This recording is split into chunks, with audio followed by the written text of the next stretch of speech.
எம்ஜிஆர் ஜெயலலிதாவின் உருவமாக இபிஎஸ் இருக்கிறார் என்று கூறி வீடியோ வெளியிட்டிருந்த நிலையில் செங்கோட்டையனுக்கு பதிலடி தரக்கூடிய பொருட்டு வெளியிடவில்லை என்று முன்னாள் அமைச்சர் உதயகுமார் விளக்கம் அளித்திருக்கிறார்.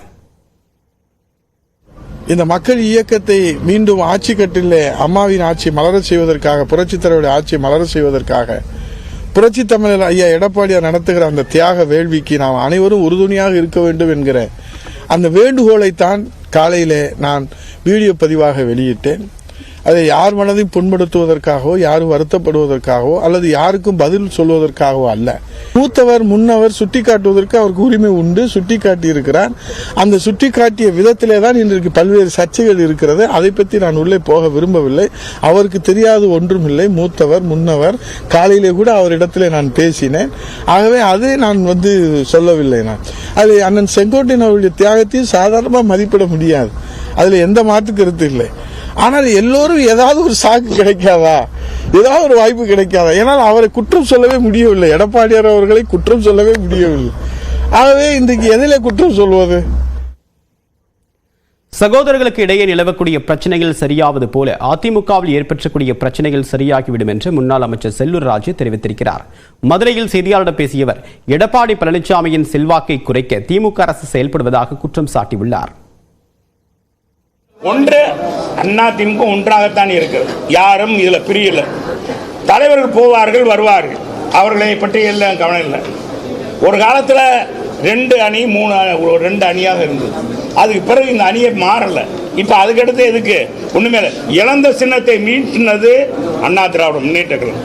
உங்கள் மூலமாகவும் சொல்றேன், நான் அதிமுக என்ற 1000 காலத்து பயிர். ஒரு குடும்பத்தில் அண்ணன் தம்பிக்குள்ள எத்தனை பிரச்சனை வருது, ஆனா ஒன்னாயிராங்கல்ல. அதெல்லாம் ஆகும், ஒன்றும் இதாக நீ எதுவும் அதை பற்றி கவலைப்பட வேணாம். வெல்றோம், ஆட்சியில் அமர்றோம், மக்களுக்கு அமைதி பூங்காவாக தமிழ்நாட்டை நடத்துறோம். எடப்பாடி பழனிசாமி இல்லாத அதிமுகவிற்கு வாய்ப்புண்டு என்று அமமுக பொதுச் செயலாளர் டிடிவி தினகரன் தெரிவித்திருக்கிறார். நியூஸ் 18க்கு பிரத்யேக பேட்டி அளித்தவர், அனைவரும் ஒன்றிணைய வேண்டும் என்ற ஓ பன்னீர்செல்வத்தின் கருத்தை ஆமோதிப்பதாகவும் கூறியுள்ளார். திரும்ப நீங்க எல்லாம் ஒன்னா இணைஞ்சா, சசிகலா ஓபிஎஸ் இவங்க எல்லாம் ஒன்னா இணைஞ்சா கூட பாஜகவோட கூட்டணி வைக்கிறது தான் நல்லது அப்படின்ற ஒரு கருத்தை சொல்றாரு. அதுதான் உங்களுடைய வாதம்? நானும் அதை தானே சொல்றேன். அவர் மொழியில சொல்றாரு, நான் என்னுடைய மொழியில சொல்றேன். தேசிய ஜனநாயக கூட்டணிக்கு அம்மா மக்கள் முன்னேற்ற கழகம் அங்கம் வைத்திருப்பது போல அம்மாவின் தொண்டர்கள் எந்த ரூபத்தில் இருந்தாலும் அவர்கள் அனைவரும் ஓரணியில் எங்களோடு இணையன்னு சொல்றேன். அதுதான் தமிழ்நாட்டிற்கு நல்லது. தீய சக்தி திமுகவை வீழ்த்துவதற்கு அது பலம் சேர்க்குன்னு சொல்ற. அது வித்தவுட் பழனிசாமியா என்பதை அங்குள்ள தொண்டர்கள் தான் முடிவு செய்ய வேண்டும். இல்ல, வித்தவுட் பழனிசாமிக்கு வாய்ப்பு இருக்கான்னு கேட்கிறோம். எல்லா அரசியல் எல்லாவற்றிற்கும் வாய்ப்பு உண்டு. எடப்பாடி பழனிசாமியின் கட்டுப்பாட்டில் அதிமுக இல்லை என்பதற்கு எடுத்துக்காட்டுதான் செங்கோட்டையனின் பேச்சு என்று அமைச்சர் ரகுபதி விமர்சித்துள்ளார். சென்னை அண்ணா அறிவாலயத்தில் செய்தியாளர்களை சந்தித்தவர், அதிமுக கலையிழந்து கொண்டிருப்பதாகவும் ஈரோடு கிழக்கில் இரட்டை இலைக்கு வாக்களித்து வந்தவர்கள் உதயசூரியனுக்கு வாக்களித்திருப்பதாகவும் கூறினார். தாம் ஏற்கனவே சொன்னது போல அதிமுகவில் சீனியர்கள் அதிருப்தியில் உள்ளதாகவும் கூறியுள்ளார். அண்ணா திராவிட முன்னேற்ற கழகம் எடப்பாடி பழனிசாமியினுடைய கட்டுப்பாட்டில் இல்லை என்பதை அதை அங்கே இருக்கின்றவர்கள் பேசிக்கொள்வதிலிருந்தே நீங்கள் தெரிந்து கொள்ளலாம்.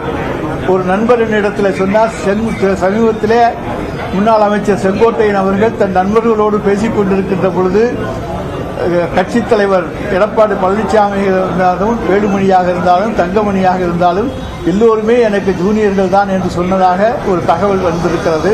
அதிலிருந்து அவர் எந்த அளவுக்கு ஆதங்கத்தோடு அங்கே இருக்கிறார் என்பதையும், அதே போல அங்கே இருக்கக்கூடிய சீனியர்கள் எந்த ஆதங்கத்தோடு இருக்கிறார்கள் என்பதையும் நீங்கள் உணர்ந்து கொள்ள வேண்டும்.